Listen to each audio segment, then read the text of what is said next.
Assalamualaikum warahmatullahi wabarakatuh. Bagaimana kabar anak-anakku sekalian? Semoga selalu sehat dan semangat untuk belajar. Baiklah anak-anakku, sebelum kita mulai pembelajaran kali ini, marilah kita berdoa bersama yang langsung dipimpin oleh ketua kelas. Silahkan. Baiklah, terima kasih. Kemudian adakah di antara siswa-siswa ibu yang tidak hadir pada kesempatan kali ini? Ada? Oh, baik, ternyata hadir semua. Alhamdulillah, berarti semuanya bisa mengikuti pembelajaran pada hari ini. Kemudian sebelum ibu mulai pembelajaran, silahkan sampah-sampah yang ada di sekitar kalian ini kalian ambil, kemudian buang sampah di tempatnya. Silahkan. Baik, terima kasih. Ibu akan menyampaikan kompetisi dasar pembelajaran kali ini.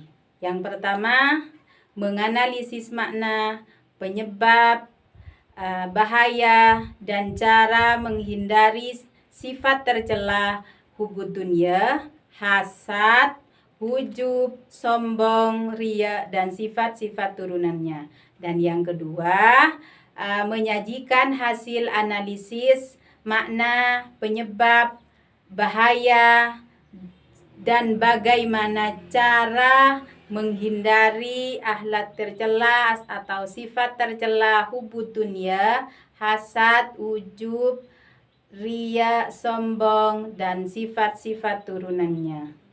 Sebelum itu, ibu akan menyampaikan tujuan pembelajaran Yang pertama, tujuan pembelajaran kali ini yaitu siswa atau peserta didik menjelaskan pengertian akhlak tercela, hasad, dan takabur dengan baik. Yang kedua, tujuan pembelajaran kali ini peserta didik dapat menyebutkan dalil-dalil yang berhubungan dengan akhlak tercela, hasad, dan takabur dengan baik. Kemudian yang ketiga, peserta didik dapat menjelaskan sebab-sebab yang menimbulkan sifat tercela, akhlak tercela, hasad, dan takabur. Kemudian yang keempat, peserta didik dapat menyebutkan bahaya apa saja yang ditimbulkan oleh akhlak tercela, hasad, dan takabur. Dan yang terakhir, peserta didik dapat menjelaskan bagaimana cara menghindari akhlak tercela, hasad, dan takabur. Baiklah anak-anakku sekalian, kita mulai pembelajaran kali ini.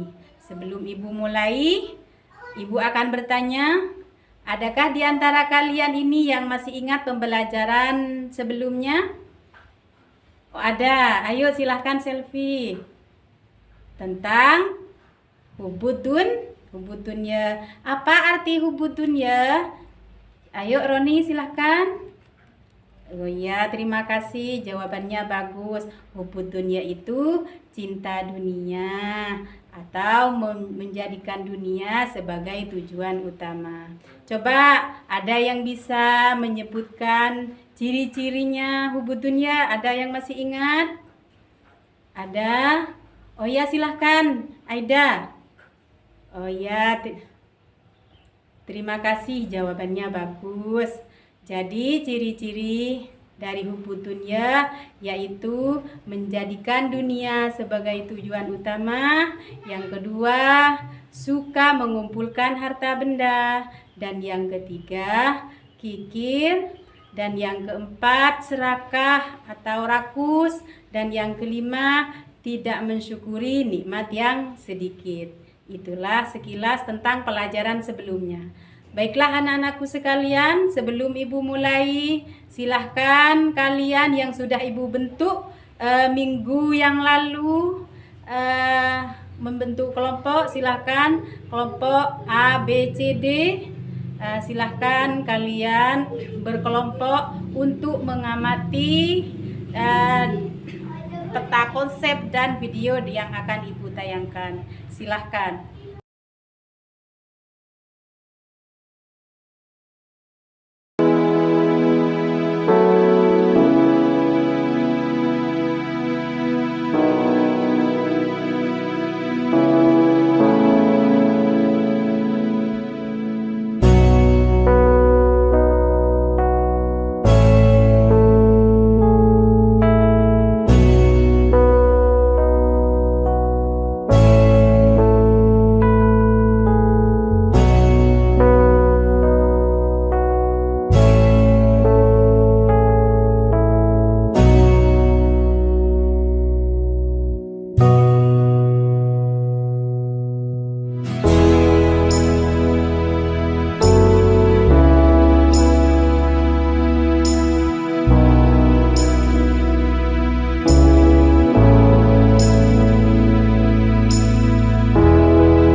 peta konsep dan video yang kalian amati tadi, adakah pertanyaan-pertanyaan? Silahkan kalian pertanyaan-pertanyaannya dikumpulkan dalam satu kelompok.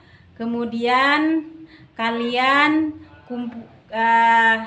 berdiskusi, mencari informasi-informasi baik dari buku-buku yang lain, baik dari internet dan lain sebagainya. Silahkan kalian mendiskusikan pertanyaan-pertanyaan dari teman-teman kalian. Silahkan. Apakah sudah selesai? Sudah. Oh, kelompok B sudah. Oh iya. Oh, kelompok C sudah. Oh, yang A dan yang D sudah apa belum? Oh iya sudah, terima kasih. Kemudian Ibu meminta kalian mengaitkan dari yang informasi yang kalian dapatkan, kalian mengaitkan dengan kehidupan kita sehari-hari. Baiklah anak-anakku, kalau sudah semuanya, kalian silahkan dari masing-masing kelompok A, B, C, dan D mempresentasikan hasil kalian di depan kelas. Oh ya, dari kelompok A diketuai oleh Ardi. Ayo silakan Ardi. Baik, terima kasih, hasilnya bagus dan sangat detail. Kemudian kelompok selanjutnya, oh iya, kelompok B, Roni, yang diketuai oleh Roni. Oh iya, hasilnya juga bagus.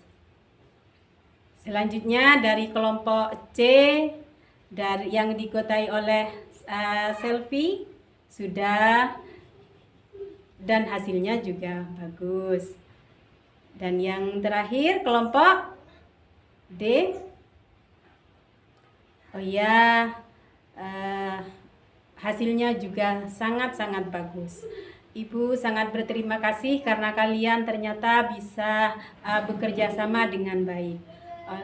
Baiklah anak-anakku sekalian, setelah kalian mempresentasikan hasil diskusi kalian, dapat Ibu simpulkan bahwa apa itu hasad, apa itu takabur, apa penyebabnya, apa bahayanya, dan bagaimana cara menghindari keduanya. Hasad adalah iri dengki, merasa tidak senang atas apa yang didapatkan oleh orang lain. Hatinya dongkol ketika melihat orang lain mendapatkan suatu kenikmatan, malah berharap agar kenikmatan itu bisa berpindah kepada dirinya. Itulah sifat hasad. Kemudian apa saja bahaya-bahaya yang ditimbulkan oleh hasad?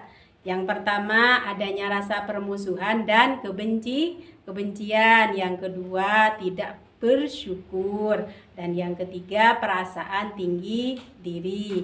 Keempat, kikir atau pelit. Yang kelima, malas untuk bekerja. Itulah sebab-sebab timbulnya hasad atau dengki. Kemudian bahaya apa yang ditimbulkan oleh hasad? Salah satunya adalah merupakan salah satu sifat iblis. Yang kedua, merusak tatanan masyarakat. Yang ketiga, tidak pernah merasa tenang dan selalu merasa gelisah. Kemudian mengarah pada perbuatan maksiat. Dan yang kelima, mengarah pada pelakunya yang untuk masuk neraka. Kemudian bisa menyakiti hati orang lain. Yang kedelapan, menyibukkan pada hal yang tidak bermanfaat. Dan yang sembilan, bahayanya hasad ini mematikan hati. Dan yang terakhir, membuat pelakunya itu hina di hadapan Allah dan sesama manusia. Itulah bahaya hasad. Lalu bagaimana cara menghindarinya? Setelah Ibu mendengarkan dari dari keempat kelompok di sini, Ibu dapat simpulkan bahwa caranya agar kita terhindar menghindari sifat hasad, yaitu yang pertama menanamkan kesadaran bahwa diri kita ini juga memiliki kelemahan, dan yang kedua menumbuhkan kesadaran bahwa akibat dari hasad itu adalah permusuhan yang mendatangkan malapetaka. Selanjutnya, kita selalu saling mengingatkan, saling nasihat dan menasehati. Kemudian yang keempat, bersikap realistis melihat kenyataan. Dan selalu kita itu mempunyai pendirian dan tidak mudah terprovokasi oleh isu-isu apapun, oleh pembicaraan apapun. Kemudian yang terakhir, kita itu senantiasa berdoa kepada Allah dan meminta perlindungan kepada Allah agar kita dijauhkan dari bisikan-bisikan setan. Itulah cara bagaimana menghindari hasad. Kemudian takabur. Takabur di sini diartikan adalah sombong, sombong itu mengagungkan diri, merasa lebih tinggi daripada orang lain. Selanjutnya, sebagaimana dijelaskan dalam sebuah Al-Quran, dalam sebuah ayat yang diterangkan bahwa tidak diragukan lagi bahwa Allah mengetahui apa yang mereka rahasiakan dan apa yang mereka lahirkan. Sesungguhnya Allah tidak menyukai orang-orang yang sombong. Dari ayat tersebut sudah jelas bahwa Allah sangat-sangat tidak suka kepada orang-orang yang sombong. Itulah sekilas tentang sombong. Kemudian apa saja sebab-sebabnya? Sebab yang pertama, takabur itu orang bisa takabur karena kekuatan fisiknya, sehingga dia menganggap bahwa dengan kekuatannya itu bisa melawan musuh. Dan yang kedua, kelebihan fisik, misalnya seperti tampan, cantik, dan lain sebagainya. Kemudian yang ketiga, ilmu yang dia miliki itu dianggap suatu hal yang sangat, sehingga dia itu merasa lebih tahu daripada yang lain. Kemudian yang keempat, takabur itu bisa saja karena keturunan bangsawan, keturunan ningrat dan sebagainya. Kemudian yang kelima, yang menyebabkan takabur itu bisa karena banyak anak, kemudian bisa karena banyak harta. Baiklah anak-anakku, sudah Ibu simpulkan. Ini adalah sekedar kesimpulan dari Ibu. Kemudian tugas selanjutnya adalah kalian mencari kisah-kisah yang berhubungan dengan hasad dan takabur. Sudah mengerti anak-anakku? Oh ya, ada pertanyaan lagi? Oh, tidak ada. Baiklah anak-anakku, cukup sampai di sini pertemuan kali ini. Semoga bermanfaat dan kita tetap dalam keadaan sehat dan semangat terus untuk belajar. Akhirnya, wassalamualaikum warahmatullahi wabarakatuh.